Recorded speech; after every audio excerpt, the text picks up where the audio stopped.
लैला खो खो खो खो ना रे दो गली भोसरो ना खरा कहले भाई हाई सरसा के भाजा वाले तो पारा पर पारा लू अंडा देखा तो नहीं कैसे ना पारता पारा ना तो हागा मुता के जिया नहीं करा दे पर ए भैयो ए दाब दाब के मुंगा दे बहू का ओकरा पारे के होती तो पड़ते ना तो ना पड़ते। सुनना भैयो 2 घंटा से हम तोर नौटंकी देखा तनी। काल हमार अंडा खाए के भाज बा, अगर मुर्गी के तनको रेफ लाग गेल तो साले भूल जाम कि तू हमार बड़ भाई बारे। हाँ तो भूलना जो केंगे तोरा से अंडावा परवा लेता नहीं साले मुंह ना गार बल गोबना नाम चाहतरन के आज मुर्गी अंडावा ना परो इस तरह के काल भाज बा तो कल 2 गोल अंडा खाई हम। लैला लैला आराम से पारो लेकिन आजे पारो गाँव सार लोग हम जानते हैं तुमको उजिया जाइबो हमारे बाप के जूस खाना लो आंटा पर भार लागता एगो मुर्गी पोस ले बानी कोर कुटुमता कुटा बिलाई लेखन दौड़ता रोही त खाई सारवा सब लेकिन ये सार लोग से बची तो अब लोग क्यों खाई ए लोग के मुंह मारे के बा हमरा हई सरो से खा लो तो कुछ बोलल ना मौगाए रहल आ हमरा पर चाप चढ़ले बार डरावे वाला बनी तोरा से। अरे अपना काम है बनता आ गार मारवे कुटुम रे कवनागत के शायरी बोल ले हरी तनको शोभला हुआ पार दिल अंडा लैला अंडा के साथ साथ गंदा भी कर देलू अब चल जा होकर लगे होकर बाड़ी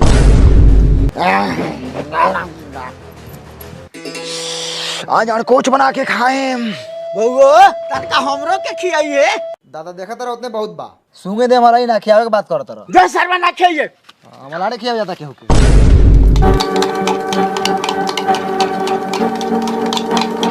ए मां ये तनका तेल बेसी रखिए अंडा फूले के चाहिए।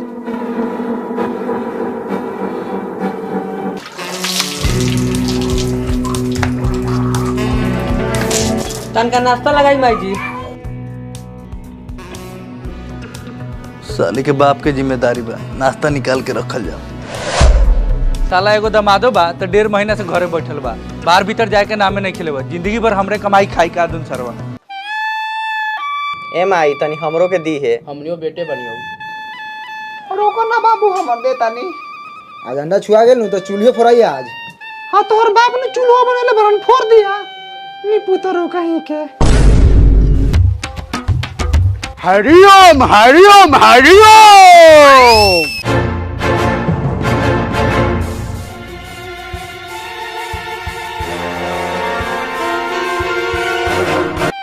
धर बोधर तंगा तुर ले का दिन में हमारा अंडा कोनो ना खाई धर रे चाड़वा धर अपना गारवा में ठूस ले धर घर में अंडा खाना बनी तो खाएं। क्यों निकला देखा बाहर क्यों आइल बा ए सुना तानी देखी ना क्यों चिल्लाता तू कहाँ जा रहा है? अरे भाई कुछ चीज बेचनी है पैसे की जरूरत है। भाई चीज क्यों बेचनी है, थोड़ा कमा लेना। और कैसे कमाऊँ एक जॉब करने की सोच रहा था पर इस जॉब से टाइम ही नहीं मिल रहा है। तो ये बात है तो तू कॉफी ट्रेडिंग ऐप क्यों नहीं यूज करता ऑक्टा एफएक्स की तरफ से? क्या ओक्टा एफएक्स? हाँ ऑक्टा एफएक्स के बारे में तेरे को नहीं पता? ये दिल्ली कैपिटल का न्यू प्रिंसिपल स्पॉन्सर भी बन गया है और तो और इंडिया का बेस्ट फॉरेक्स ब्रोकर 2022 भी है। तेरे को पता है सब के बारे में? मुझे भी बता। इस प्लेटफॉर्म पर एक लिस्ट होती है एक्सपीरियंस्ड फॉरेक्स ट्रेडर्स की जिसे मास्टर ट्रेडर्स भी कहा जाता है। आप अपना मास्टर ट्रेडर खुद चूज कर सकते हो उनके फाइनेंशियल रिजल्ट और रिस्क स्कोर को देखकर। फिर बस कॉपी बटन पे क्लिक कीजिए और जो भी ट्रेड्स मास्टर ट्रेडर करेगा वो सब आपके अकाउंट में भी आ जाएगा। इसका मतलब जब भी मास्टर ट्रेडर अर्न करता है आप सब भी अर्न करेंगे। इसका कमीशन बहुत कम होता है और पे भी आपको तब करना होता है जब आपको प्रॉफिट हुआ हो। तो मतलब मुझे ज़्यादा कुछ नहीं करना सच्ची? हाँ हर ट्रेडर को रैंक भी किया जाता है उनके रिस्क पे 1 से लेकर 6 तक उनके ट्रेडिंग स्ट्रेटजी और प्रॉफिट के बेसिस पर। मतलब फुल ट्रांसपेरेंसी मिलती है मेरे भाई। ये तो सही है। तो अगर आप सब भी अपने पैसे को काम पे लगाना चाहते हैं तो डिस्क्रिप्शन में दिए हुए लिंक पे जाओ और वहाँ पे आप लोगों को मिलेगा एक एक्सक्लूसिव 50% बोनस।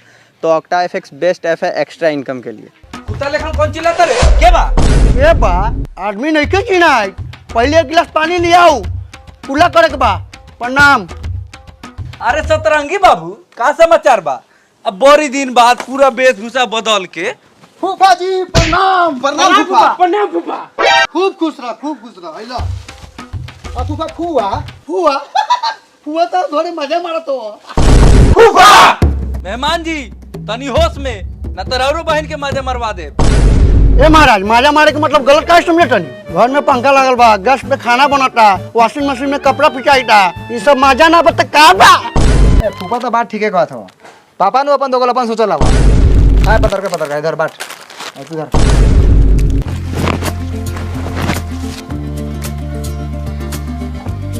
तब मेहमान जी राउर बहनिया माजा मारा था कि ना? कोनो ठीक बा, माजा मारते होई। धनी घर में शादी भेल बा, एसी में रहला आ खाना पीना नौकर बनावेला। ई सब तो भगवान के मर्जी बा। फूफा, ओ फूफा। चला ना अंगना में माई बुलावता। चला ना माई नाश्ता निकाल के पलंग पर धैले बा। चला। आओ तनी आओ तनी आओ। ए मेहमान बाहर बैठू, भीतर कहा जातनी? ए हटू, सरोजिन बुलाओ तरी। 12 दिन हो गया वेट कला। केने बारे हो करे जा। अरे भौजी काल बा हो।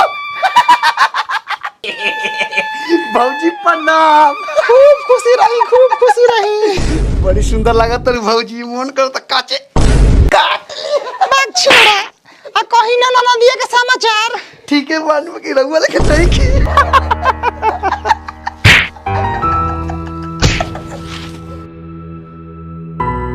मेहमान जी रबर 12 बनिया खा रहा बा। कथी भौजी? ए राउटीक। हमरा दिले घबरा गेल, हम समझनी कुछ और। तुम्हारा गंदा बात सोच के गंदा बबू रे, फूफा जी के बैठे लगा कुर्सी ले आवा जा। है जो जाके कुर्सी ले भाई। तोरा के कॉल हुआ कि हमरा के? तोरा के। माई केकरा कॉल है कुर्सी ले आवेला? तेरे बाप के। ओ पापा के। पापा जाके कुर्सी ले आओ, फूफा के बैठेला माई कहत हवा। तू सराऊ खड़ा हो के मतारी की खेला देखा तरह। जो साला जाके कुर्सी ले आओ। हम ये कह जाई हो, एकनी कहला कहला, एकनी के तोर बाप हो कि बाप के बाप हबो। कथी कहले रे साला? बाप चाहेंगे बतिबे। मारत करा बरे नि पुत्रा मुआ ना दे हमरा लइकावा के। ए चुप बस रे तू चुप। ज्यादा बोललू तो आज पिठा से फाड़ा। अच्छा जाए दो भाई साहब, खिसियाओ मत, हम खड़े ठीक बानी। ए चुप साला चुप। तोरा से बोले नहीं की जात मऊगाठी कहीं के। कर कुटुम आवले तो दूरा पर बैठल है, सुरसुराइले घर में घुस गेलन सरोजिन से भेंट करे। भला आदमी लेखन बाहर चला। अच्छा ठीक बा, बाहर नाश्ता पानी हुआ।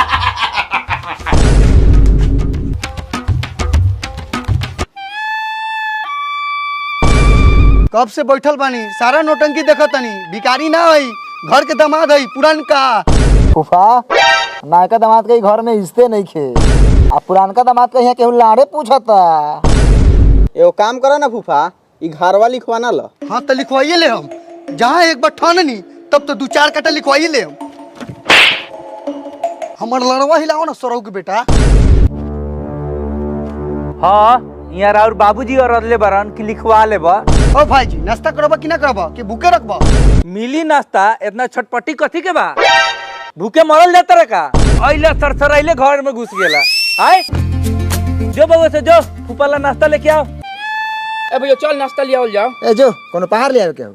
नाश्ता ले आले 4 आदमी जाई। जैसे कोनो आदमी मरल बा कंधा देके ले आयो के बा।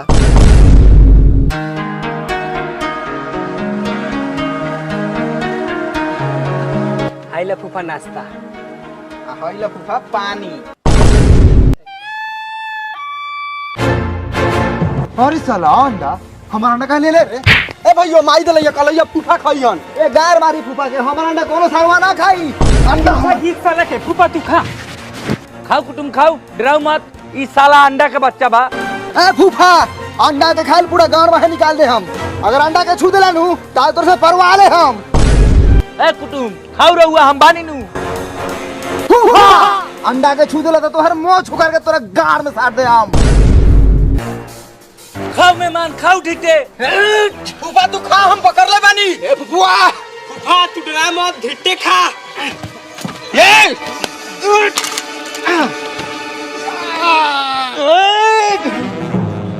बाप रे बाप, अंडा मुंह में जाता।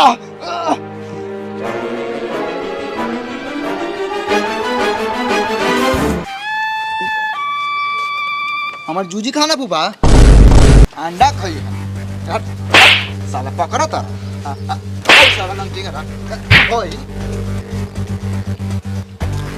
अबले जसन भूजा पियाज के खाई हटावा सन। ए बउआ प्लेट हटाओ, मेहमान ना खइयन, इनका गाड़ भरल बा। अड्डा जमावता लोग बकरी के घास सब वही काटी लोग बैठ के चूतर से कता। बाबूजी देखी ना के आयल बारन। केल बारन हम सतरंगी प्रणाम बाबूजी। खुशी नहीं काहे ला नहीं हो। मुंह मरवा गए बनी साला घर में कोनो इज्जते नहीं के, कोनो टी खिला होता, कोनो अंडा छीनता, कोनो घर से निकालता है ₹10 वानी का। ₹10 राक्षस कह राक्षस। अंडा हमर काय खाला बिना पूछले। अरे हम कहा जानी अंडा कहाँ से लेके आए लो, मुंह में तो ना पड़े देले हो, छीन के खा गेले हो। अच्छा फूफा तू टेंशन मत ल, भेना में अंडा पारा नु त खिया। अच्छा ना ना ना ना ना भेना में मुर्गी अंडा पारे नु त खिया। बंटी अंडा तू पर बे, एक बार मुर्गा से पाल खा के पड़ते हो। जो साला तू के पाल खो, रोज अंडा पड़ी है, रोज परवा के खाइए। अरे साला तूने कहले अंडा परम त फूफा खइहन। रे साला गलती से मुंह से निकल गेलो को गेट छोड़।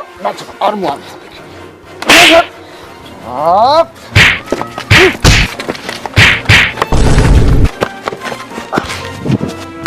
उठे फूफा। ए हटी रहुआ, उठी फूफा जी। अरे बाबू बाप बउआ जी बैठावा कुर्सी पर। ए हटी।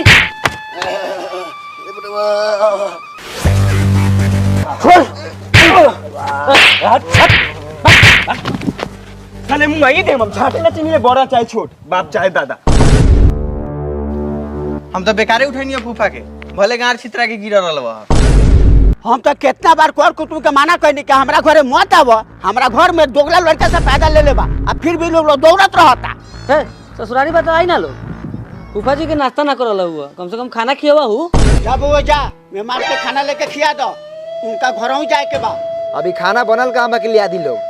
फूफा रात के बसिया रोटी और उबाल सब्जी वाला लिया दी वा, खाए में खटता वा।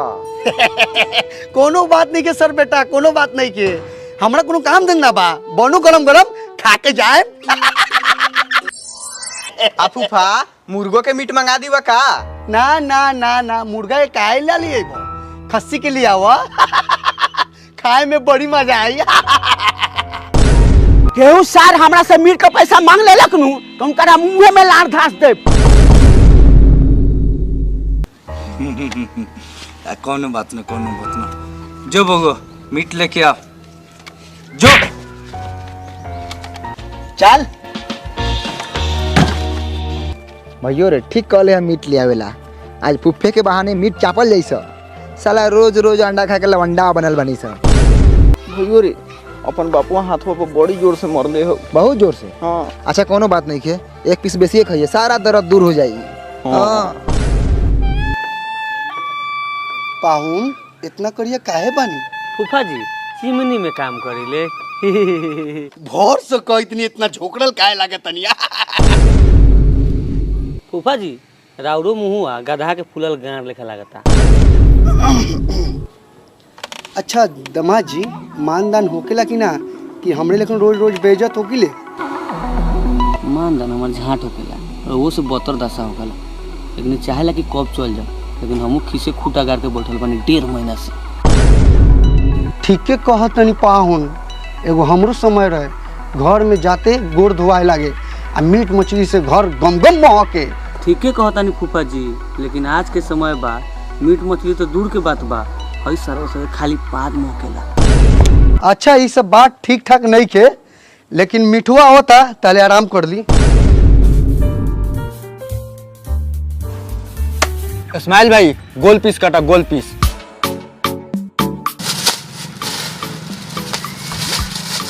का इस्माइल मुर्गा कैसे चलत हऊ? मुर्गा चलत नहीं के, बैठल बा। सरा हूँ मजाक कैले बरा, दाम बताओ सरवा। अच्छा भाई तो नहीं बताओ भाई, सरवा दाम पूछला का? खाली पूछला का मुर्गी कैसे चलता?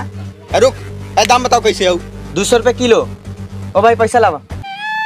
ए इस्माइल सुन ना, एक बार हेतना बीख मत पाद, कम कितना करबो ये बताओ।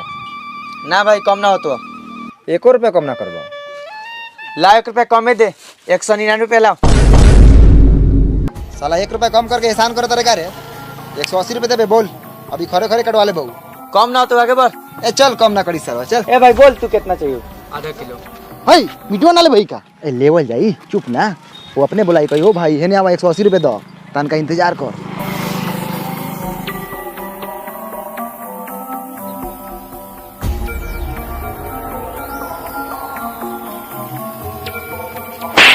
कहाँ बोला लोग रे साला? साला दोगला बारे है ना बोलेला खा। चल ले लेवल जाई। चल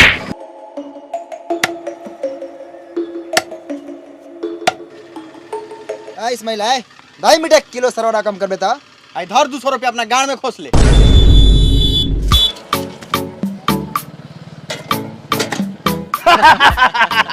अच्छा एगो समय रहे हमहू बहुत बड़का छिना रहे। फूफा जी रउआ रही हम बानी। फा हाय देखा मीट। देखत तुम्हारा साला सबके दुगलई काचे मीट से मुंह पर मार देल। काथी दोगलाई बतियाला फूफा, मुंह पर ना मरियो तो गांड पर मरियो। देखत तुम्हारा साला के दुगलई बतियाइल। बपो साला कम हरामी नहीं के, सब सुनत रहला, लइका सके समझावला ना। हमका बार बोली वेशभूषा बनैले बारा गादहा लेखन त सह।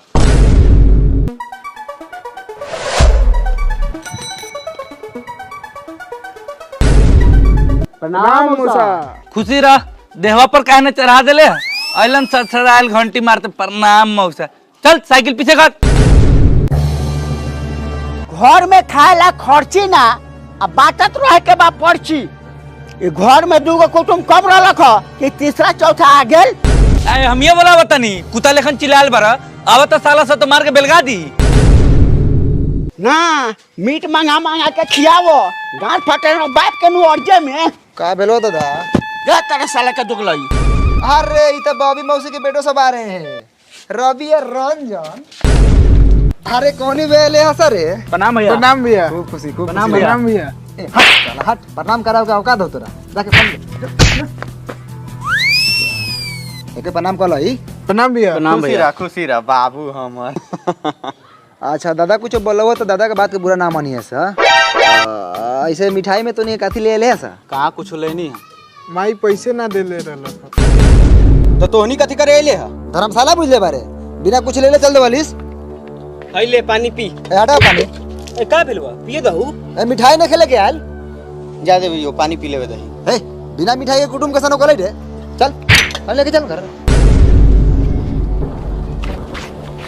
जो भाई वो घरे रात हो जाता हूँ, बैठने से कोनो फायदा ना हो। साला दोगला चो सब दुगारी पे कहियो मुतहु ना है।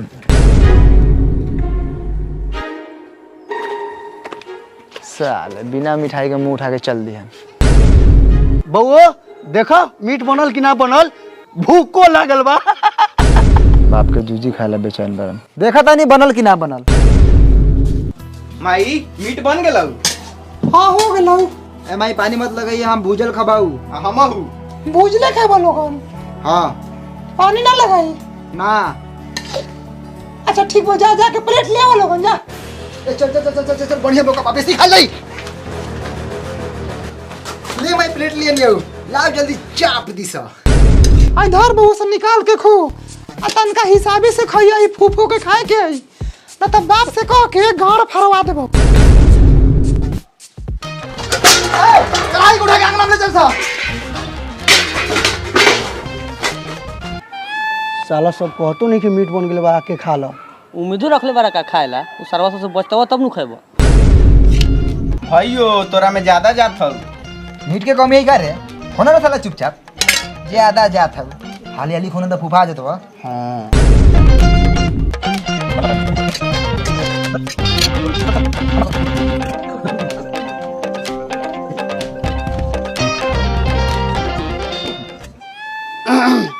बैठला से काम धंधा ना चले वाला बा तमाजी, अपना से गोड़ा चलावे पड़ी, ना तो भूखे गांड चियर के मरो। ए मेहमान भीतर कहाँ? बारे बैठू बारे खाना आई। बोलू मत ज्यादा रहुआ, साला हिया भूखे बैठल बैठल गांड के नस फटल बा, आ खाना बाहरे आई तोरी बहिन करा के।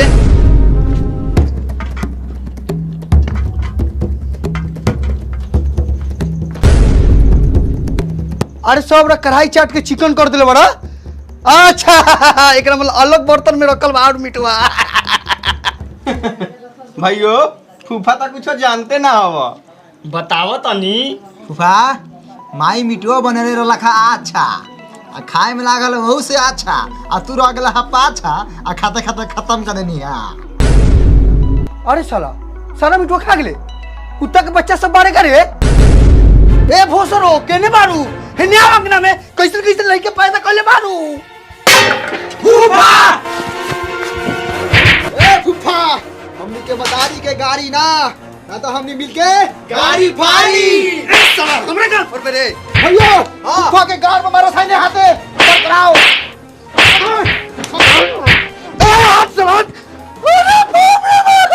ए मेहमान है रुकी हम दूसर कुछ ले आओ तो नहीं खाएला चुप छिनरी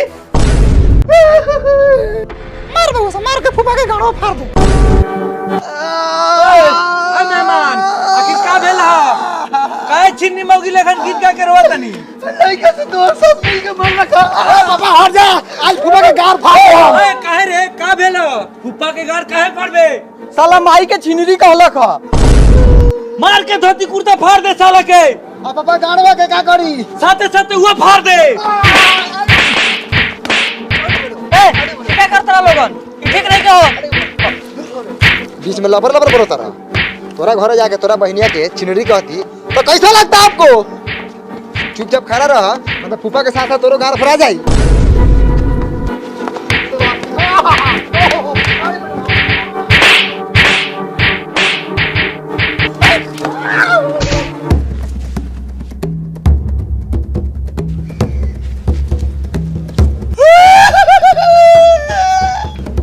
अरे फूफा के पेटवा फुल्ले बा अरे मार के पचकाओ रुक अब तोरी के फूफा के बुला के लिए अब तब तोरी के हम बताए कि फूफा जी के कितना मार मरने वाले तइका देर आ रुक जा फूफा तइका देर ओकरा बाद तो हमने हगाइए दे हमसे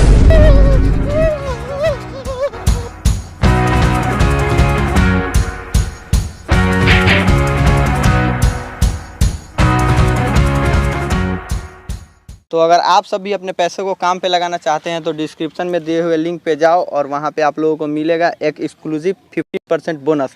तो ऑक्टा एफएक्स बेस्ट ऐप है एक्स्ट्रा इनकम के लिए।